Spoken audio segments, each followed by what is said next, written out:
Did you know that in 2023, 260,000 tech employees were laid off?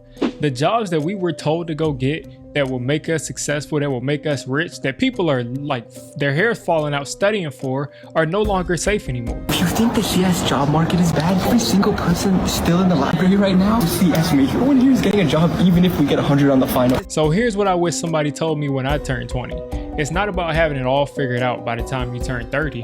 It's about figuring yourself out.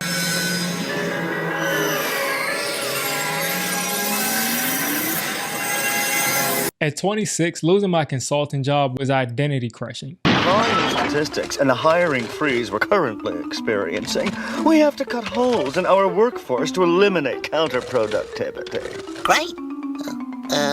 What does that mean? You're fired! But I had to learn that the resilience that I would get from it will be a lot more important than any job title. Knowing yourself leads to better decisions. For instance, I got married at 22. A lot of people in my life were telling me, are you ready? Listen, you haven't done this yet. You haven't done this yet. You haven't done this yet. Your 20s are for this. Your 20s are this picture for what they believe my 20s were supposed to be for. If I listened to them, I would be miserable. A lot of people want you to live out their fantasy in their 20s, but in reality, you have to live out what you want to live out. I wanted to be married at 22. I found the person that I wanted to be married to in 22, and that's what I did. Other people should not be married at 22. Other people should go backpacking in Australia or backpacking in Vietnam at 22, and they need to do other things before they get married. Adventure. But knowing yourself, knowing what you want is the most important thing. So I want to talk a little bit more about what happened after I got laid off. I went from a prestigious role to where I would say, listen, I'm a consultant, and people just assume, you know, all sorts of things that are positive, some things negative, but mostly positive as far as status goes.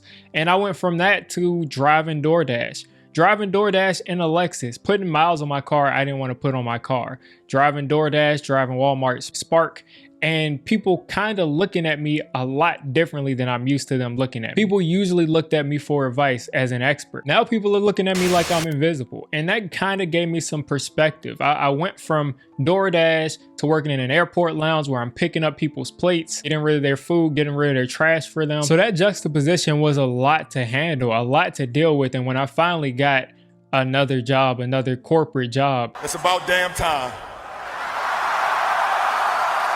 It's about damn time. I had an entirely new appreciation for it, and I have an entirely new level of resilience that I never knew I had. In 2025, it's the perfect chance to rewrite the script and to reframe everything, because at the end of the day, this is all a learning experience. You're 20 something. I mean, a lot of us, I don't know about y'all, but I got 80 something more years left to go. So this is the beginning of our lives. Yeah, you may have worked your tail off to get into a great school, to go to Google, to go to a consulting firm, and you got laid off. Guess what? It's going to be okay. There is no such thing as a perfect plan. How can you have a perfect plan when the world isn't perfect? And in 2024, 2025, all of these recent years, we see things like TikTok and things like Instagram where people are curating their lives to look perfect, but in reality, nobody's life is perfect. Even 80, 90-year-olds' lives aren't perfect. And if you feel like you're in a job right now where you don't make enough money, well, here are the average salaries. I guarantee you, you're somewhere around that, you're somewhere below that, or you're somewhere above that. But you would have probably thought about today's world and all the podcasts that we have, the great podcasters that we have that really go on these things and say, if this person doesn't make six figures, they're a loser. If this person doesn't make $250,000, they're a loser. How much money do you need to make to be considered a man? If you're making anything under $50,000 a month, you're not a man. This is the world that we live in, but it's a fantasy fake world. But the reality of things is you're supposed to fail, especially in your 20s. You're supposed to fail. I would say it's the most productive thing that you could possibly do in your 20s. At 20, I didn't have enough money to stay in college, so I had to drop out for a semester and work in a fast food restaurant and come back later. At 21, I started a clothing business and it did nothing. It completely flopped. At 22, I got my first YouTube channel monetized. That got me some confidence, so I started some other channels, and those failed. And then I started another channel, and that failed. At 23, my wife and I bought a house, and immediately everything in the house started breaking. And we had plans for what we would do with money that we all of a sudden couldn't do because this house that we thought would be the savior and the mark of stability all of a sudden started falling apart. But from all of these experiences, I have knowledge that I would not have had if I didn't try anything.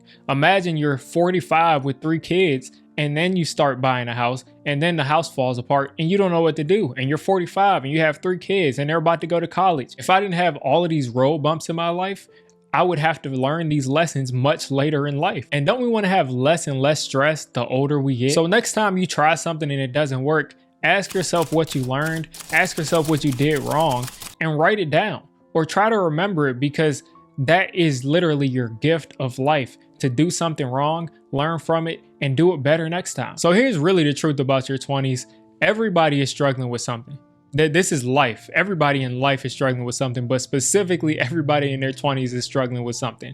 If they're doing things well monetarily, they might have some social issues. If they're doing well there, they might have some other issues. There are way too many things that we have to learn as junior, like we're literally junior adults. There are way too many things that we have to learn not to screw something up. Vincent Adultman, how are things at the old 9 to 5? Good. I went to the stock market today. I did a business. I keep telling him he works too hard. Come on, Vincent, let's get away from the rat race.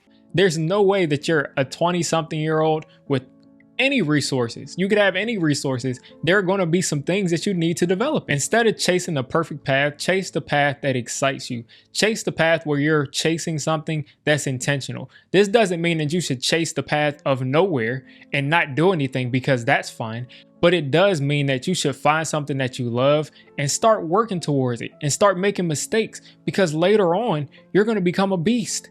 And you're going to be doing it on a higher level than you've ever done it before. Because at the end of the day, you can only run your race, and you cannot compare yourself to other people. You can only compare yourself to who you were yesterday. And if you're a worse person than you were yesterday, guess what? Life is in ebbs and flows.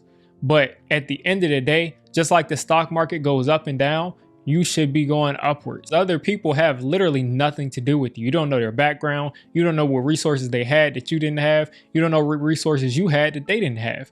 It is a losing battle to compare yourself at this age to another person that's this age. If you think about people like Oprah, people like Jeff Bezos, they didn't really get much motion until their 30s. Oprah got her first show at 31. I promise you, you're just getting started.